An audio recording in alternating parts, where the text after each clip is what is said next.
Studnickaaquatics here. Today I'm going to do a tank spotlight on my Amazon Biotope tank. I apologize for the glare, but with all these tanks in here, that's the way it goes. I used to have a 40 breeder here, but it busted a seam, and I had this 29 gallon on here. It's a little bit of an unusual tank because it's a PetSmart tank actually that has a notch in the back. It had this filtration system built into it. I took all that out, so there's a notch in the back, like on this part of the back it's notched out.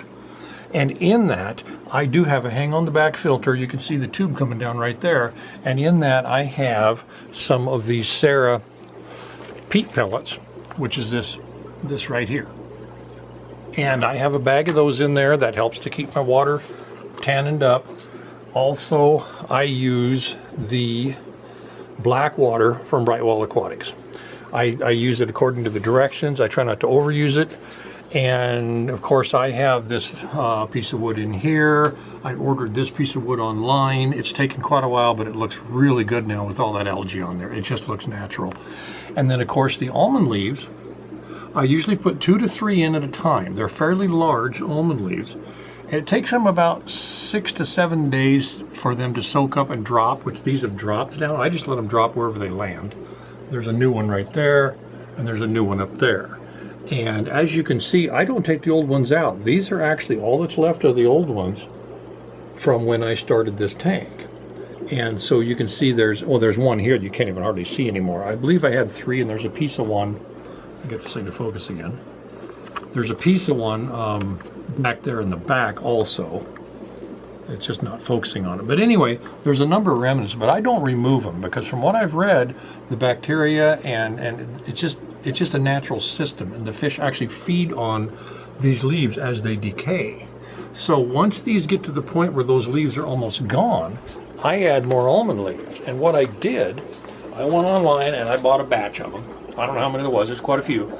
Made me a little box, tossed it in there, and that's where they are. So as I need them, I throw usually 2 to 3 more in there, and that's just up to however many you want to put in there.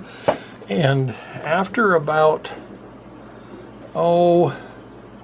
maybe 3 months of this tank has finally really started to look like an Amazon Biotope. It has that dark color to it, and that artificial stuff I put, well, not artificial, but the black water extract that I'm putting in, it does the job, but not like nature does, because this other stuff just really makes it look good. I'm starting to get a lot of little snails on the glass, and they just showed up in the last few days. I guess that's part of the natural system. I do have one really nice looking angel in there, and I like the Amazon Biotope with something that at least has something similar to what's in the wild. I don't know if this is an F1. I know that it has the red eye, it has the stripes, it looks really good in there, and it is growing. It's doing wonderful. Now, I wanted to have a school of Remnants tetras, and I have probably bought, I've bought quite a few of them. I don't have a pet store, like I said. So I order everything online because I don't have any pet stores. There are none. And the Remnants don't ship well. And by the time I get them through quarantine or get them here, they just don't make it. So I only have one. And the same thing has happened to the pencilfish. So I'm in the process of trying to come up with some more pencilfish. I want a school of at least 6 to 8, and I would like to have a school of around a dozen of the Remnants tetras. The other thing that I have in here is I have 2 little bronze cories. They're doing wonderful. They're just really, really nice looking little fish.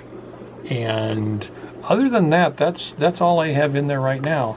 And what I feed them is I have some general flake food that I buy by bulk. They get that 5 days a week towards evening, and then I skip 1 day of feeding on every fish in here unless they're fry. And then I have these shrimp pellets that I toss in the bottom of the tank. I put 3 or 4 in there every day, and I also throw in an algae wafer. So that gives them a little something, and they're getting used to it now because they zip right in as soon as you drop that pellet and feed on it. So I'm really happy with my Amazon Biotope. The water's a little low.